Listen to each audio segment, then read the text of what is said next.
Una vez que tenemos claro algunas ideas y el concepto en el que nos queremos mover, llega la fase de investigación y documentación. Aunque pensemos que podemos tenerlo todo controlado y que no nos hace falta ninguna fase de investigación, pensar así, en mi opinión, es un error.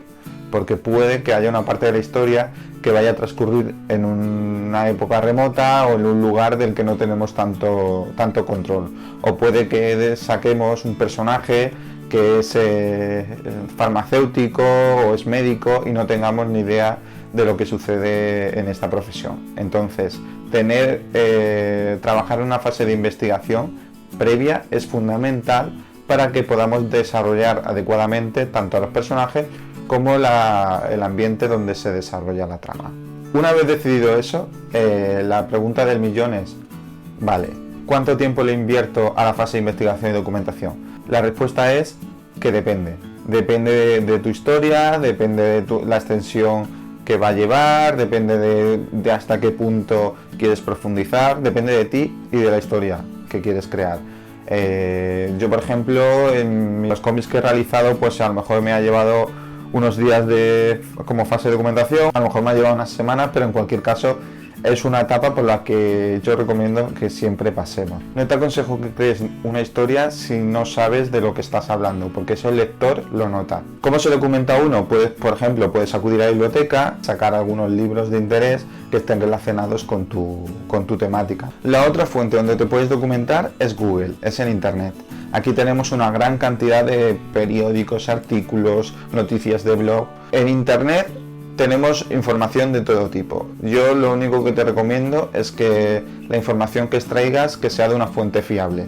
Si estás buscando más información sobre una profesión, una ciudad, etc., recupera la información esencial. Por ejemplo, si es una ciudad, infórmate del tráfico, infórmate del ruido, infórmate del estilo de vida, cómo se comporta la gente, qué sitios hay de ocio, de entretenimiento, de sitios de urgencia. Infórmate, por ejemplo, también sobre la hora en la que anochece y amanece.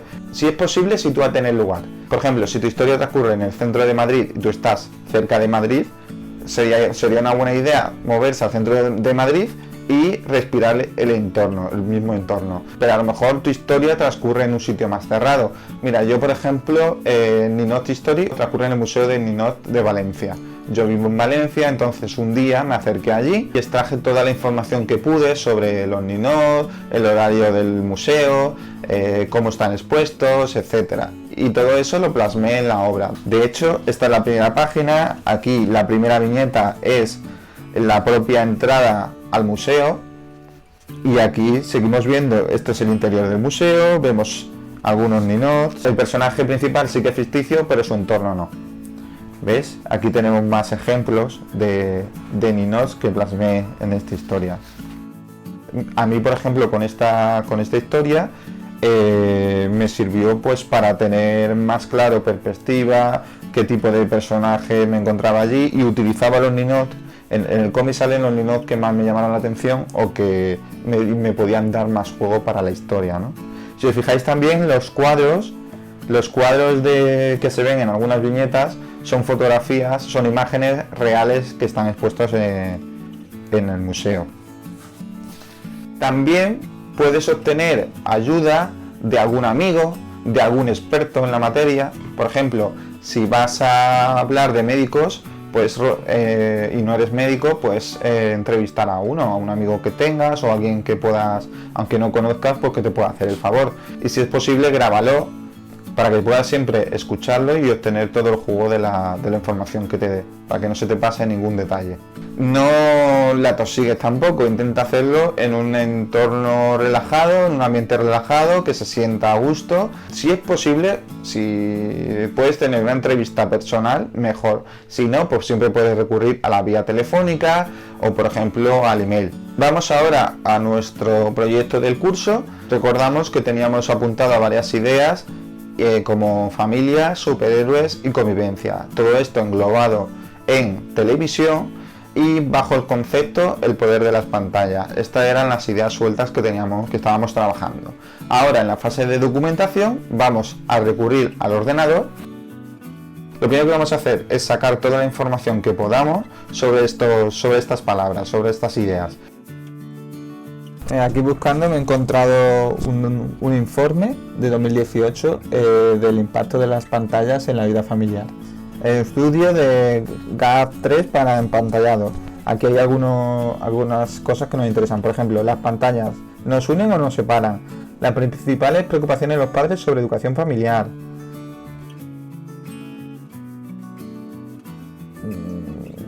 De aquí yo creo que podemos sacar bastantes ideas de cómo es el núcleo familiar de padres e hijos respecto a las pantallas hoy en día, ¿no?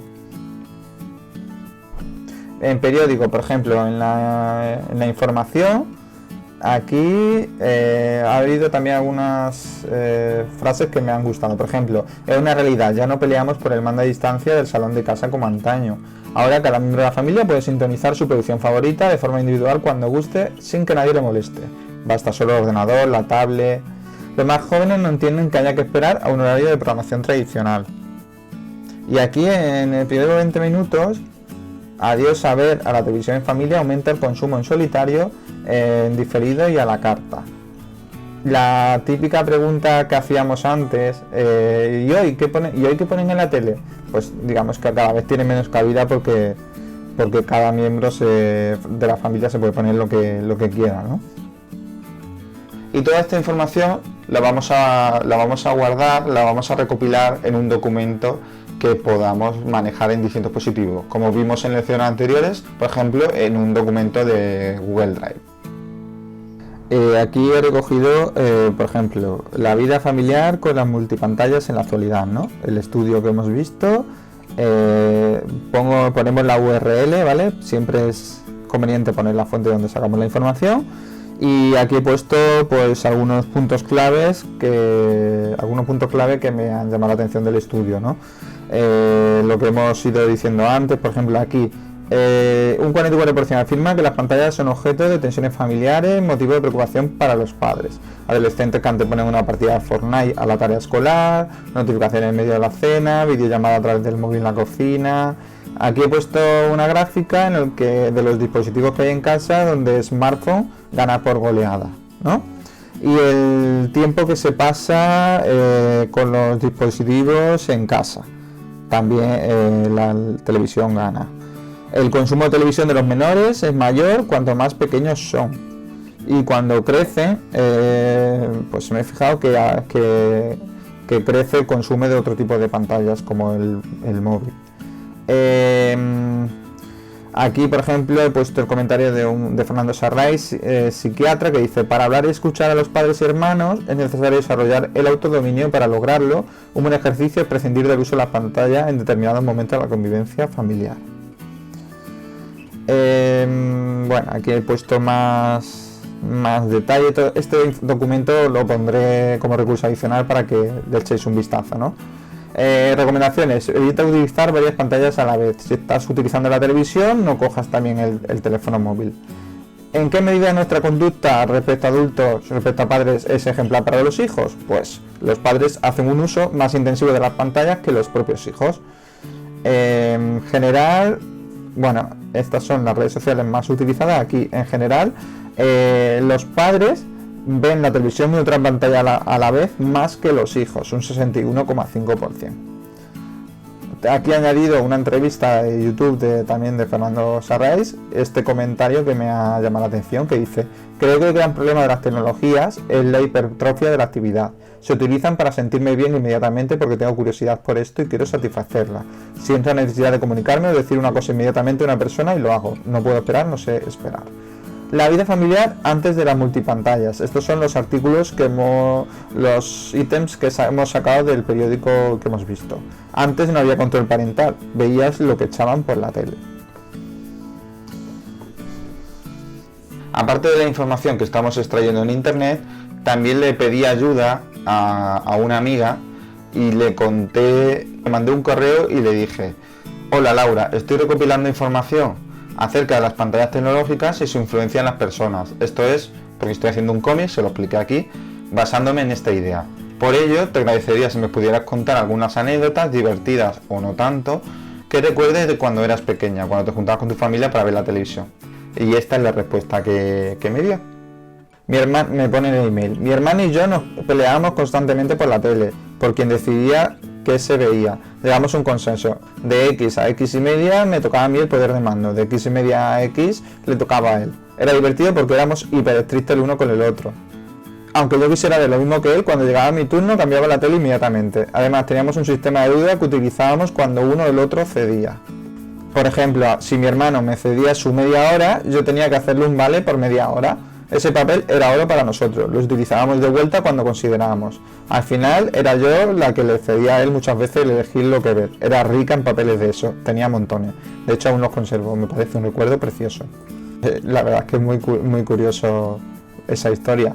Otra cosa que me ha comentado. Cuando veíamos la tele en familia, en casa, siempre se ponían cosas aptas para niños, evidentemente. Sin embargo, una vez, por despiste, si había algo en la tele subido de tono, mi madre se ponía súper nerviosa y empezaba a buscar el mando como una loca para cambiarle el canal.